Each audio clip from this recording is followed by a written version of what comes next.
I'm gonna start off by getting some olive oil in this pan. And I have a small onion that I've chopped up. And we're just going to get that sauteing. And so I'm going to also throw in a tablespoon of minced garlic.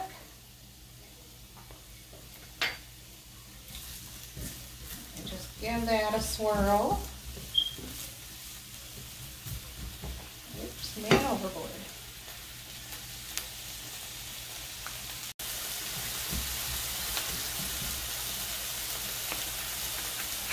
So I am putting about 2 pounds of ground beef in with the onions and the garlic.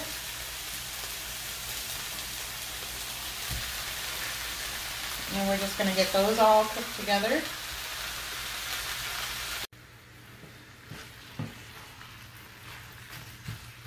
So I'm just getting this ground beef and these onions and garlic cooked together. I'm going to add some salt.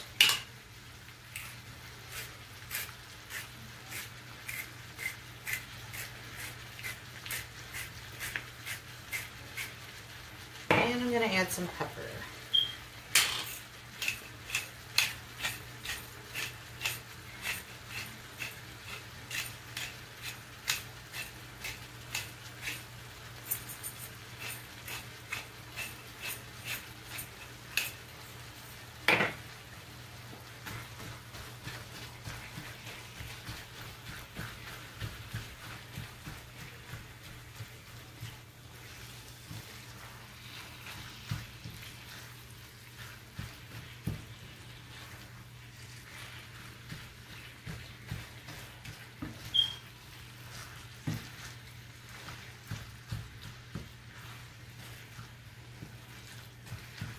All right, we're just going to let that do its thing for a few minutes. And so I'm going to add some crushed red pepper, about this much. I would say about a teaspoon.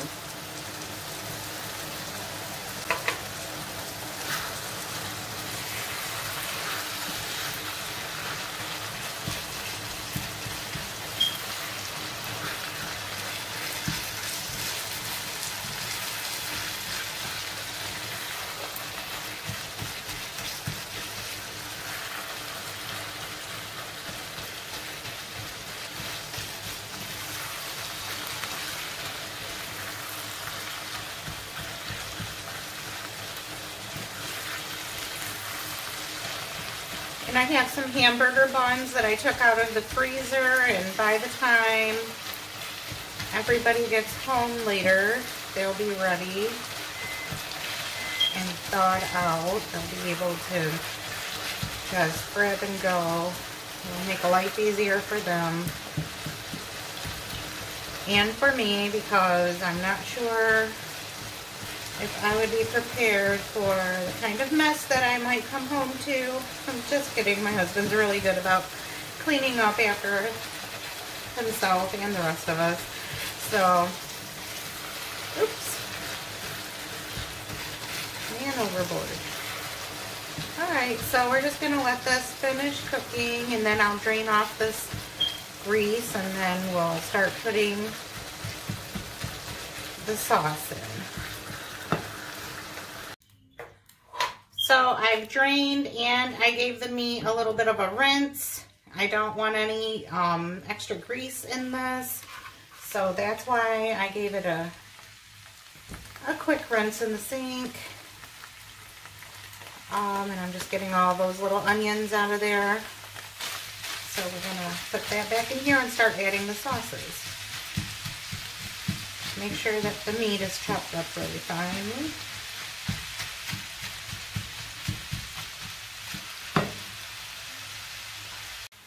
So far what I've added to the Sloppy Joes is a tablespoon of minced garlic, a teaspoon of crushed red pepper, a small onion, and 2 pounds of ground beef.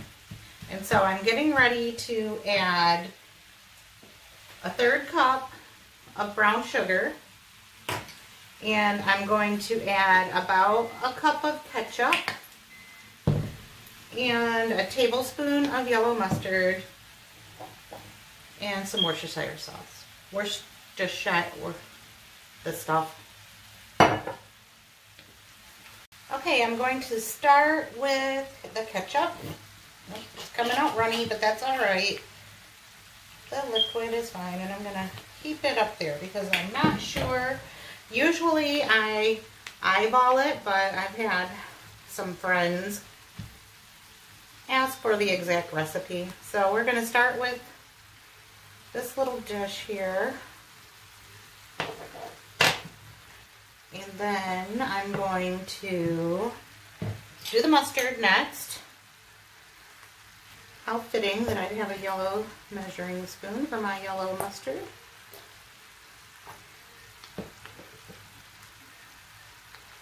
So that was a tablespoon. You really don't need that much mustard. And then I'm doing a 1/3 cup of brown sugar packed. And then I'm going to just drizzle in some Worcestershire sauce. This part, I don't know, just whatever looks good. And normally when I make sloppy joes, that's kind of how I do it, is just by eye and taste. And so what I really like about this sloppy joes is that you have just a little bit of the heat from the crushed red pepper and the sweetness from the brown sugar, and then a little tang or the acidity of the mustard. So I'm going to mix this all together, and to me it looks like it's going to need more ketchup. So as soon as I get it all incorporated, we're going to get the cup back out. Otherwise, normally I would just start squirting the ketchup right from the bottle into the pan. And it smells really good. So this little cup probably holds about a 1/2 cup, and by the time I get done adding ketchup to this, it will be about a cup total. So here we go.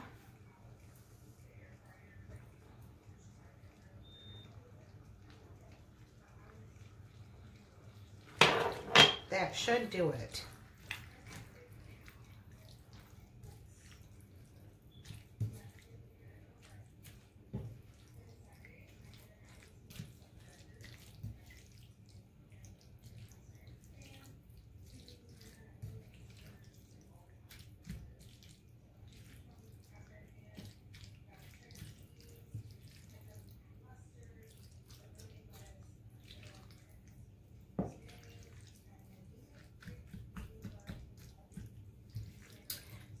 So in my opinion, homemade sloppy joes really are the best.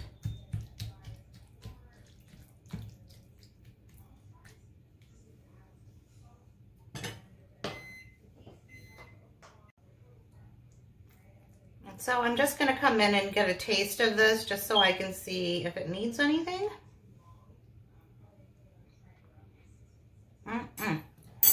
That's good. I would say that's perfect.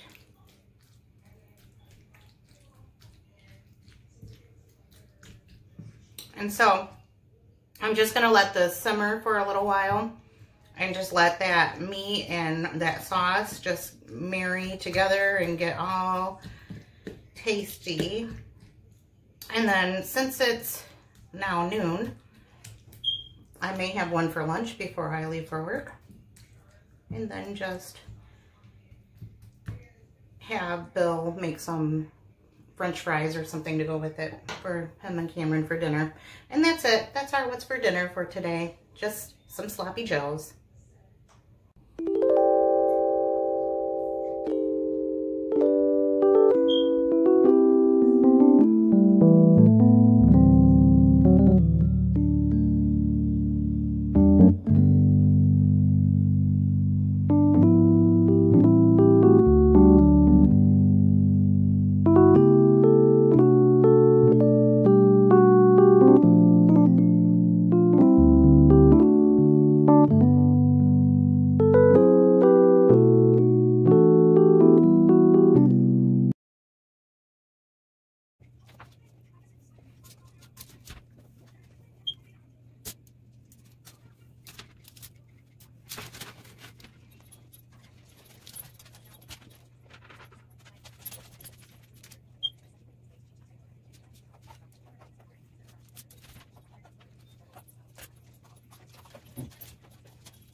So while I have the bacon in the oven cooking, I'm going to put together some cupcakes for dessert later, and I'm going to make pineapple cupcakes.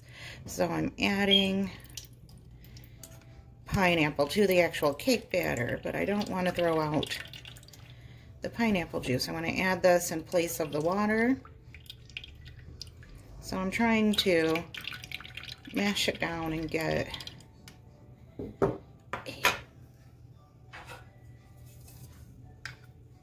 as much liquid out as I can, but sometimes with crushed pineapple you have to mash it in there to actually get the juice.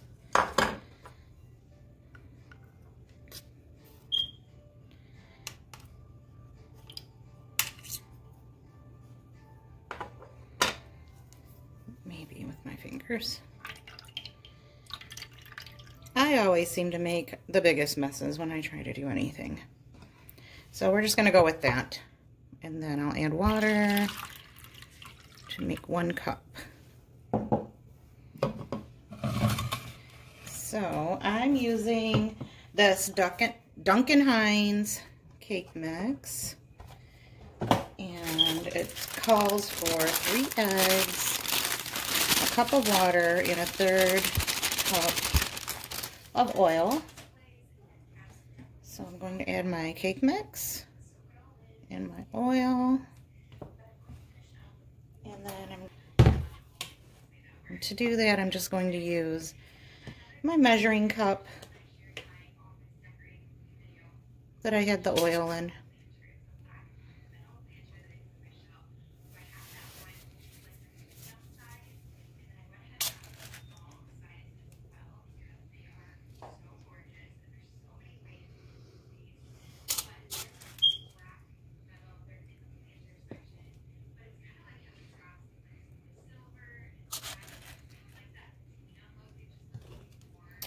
And we're going to fill these 3/4 of the way full.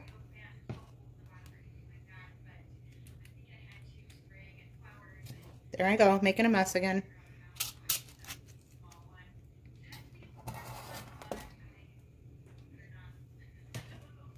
It's alright, I'll just clean it off before I put it in the oven so that I don't have a big mess to clean up in my pan.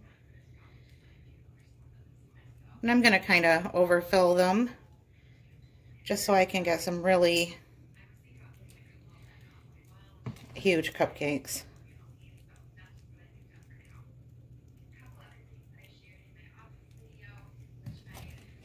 And an ice cream scoop would probably work better, but I don't have one.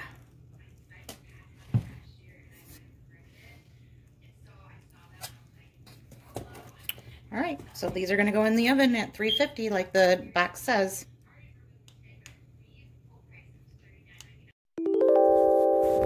Moving forward with this meal, I'm just finishing up getting this bacon off of this baking pan and onto a plate where it can drain, and I end up patting it down with a paper towel to get some of that excess grease off of it.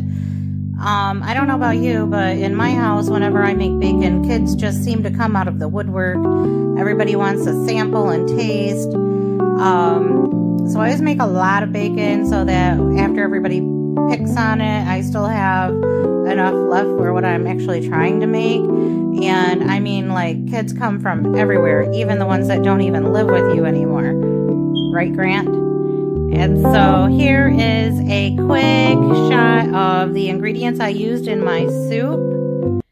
And to start it off, I am adding some butter to my pot to saute some onions. And I'm just going to let that melt.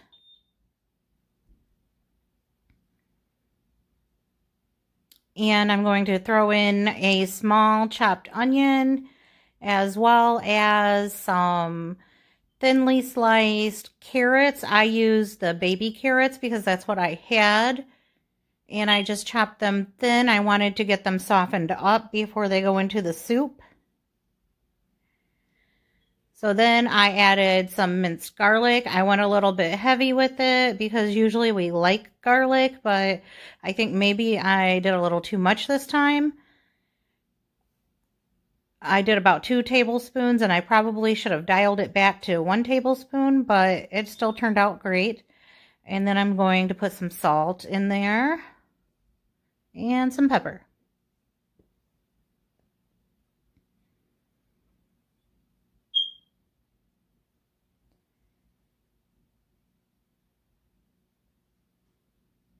And then all I did at this stage was just let these cook down and get tender because I wanted to give them a chance before they cooked in the broth to get translucent and tender so that they weren't crunchy in our soup. And I added more butter, of course. So about a half a stick. And so I'm dicing up some Velveeta cheese. This is a half of the big block. And so I'm just chopping it into squares so that it melts better.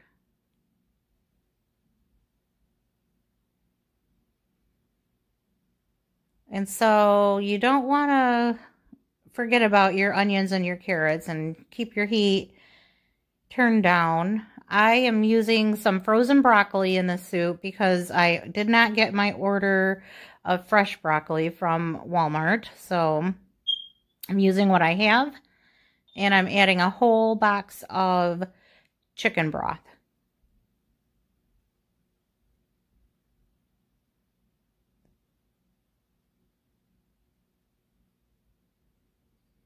And the pineapple cakes are done.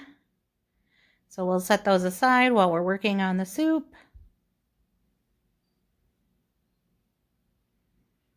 And so because I used frozen broccoli, now my broth has gotten cold and I'm waiting for the temperature to come back up to a simmer.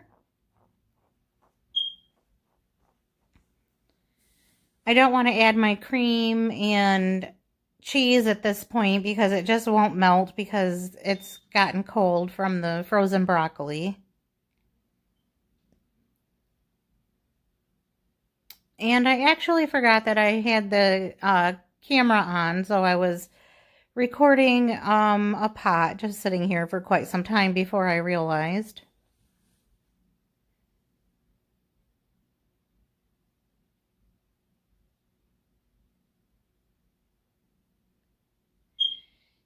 And eventually I start to see the bubbling action going on, and I know that it's about time, and I can add my half and half to this and start to get the actual broth of my cheesy broccoli soup going. So I'm giving it a good mash with this meat masher because I didn't want the broccoli to be in such big chunks, but since I was using frozen broccoli, it was a little hard to get it to break up.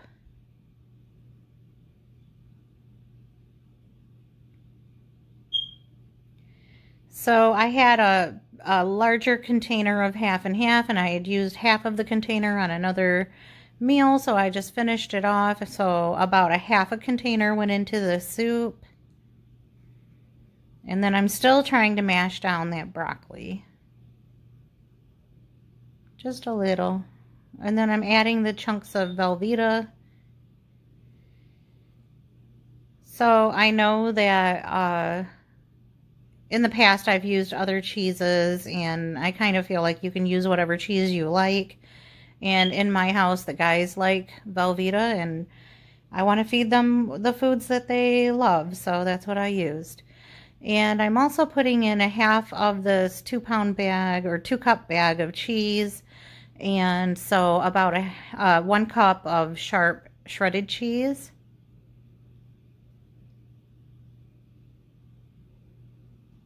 And so I'm just stirring it around and getting all the cheese melted in and making sure that it's on a low enough heat where it's not going to scald or stick to the bottom of the pan. And so I decided that I would add some cornstarch and water. So what I had was about a teaspoon of cornstarch and a tablespoon of cornstarch and 2 tablespoons of water. And so I added that to the soup as a thickener and added more pepper because I like pepper. And then I just keep stirring until all of the cheese is mixed in and there aren't any clumps. And it gets good and bubbly. So as your soup cools down, it will get thicker also. And so I was just getting mine around so that I could show you guys how it turned out. And then here I am just getting my BLT assembled, which is not actually a BLT because I don't eat the L, just the B and the T and the M, the male. So normally I would put some salt and pepper on my tomatoes before I added the bacon, but I had tried this bacon and it was pretty salty, so I just didn't want to overdo it with the salt. And so there's my sandwich and the pineapple cake. And to me, these flavors all went together so well. The pineapple and the cheesiness of the soup and then the bacon. It was just a really comforting meal on these really, really cold days that we're having here in Michigan.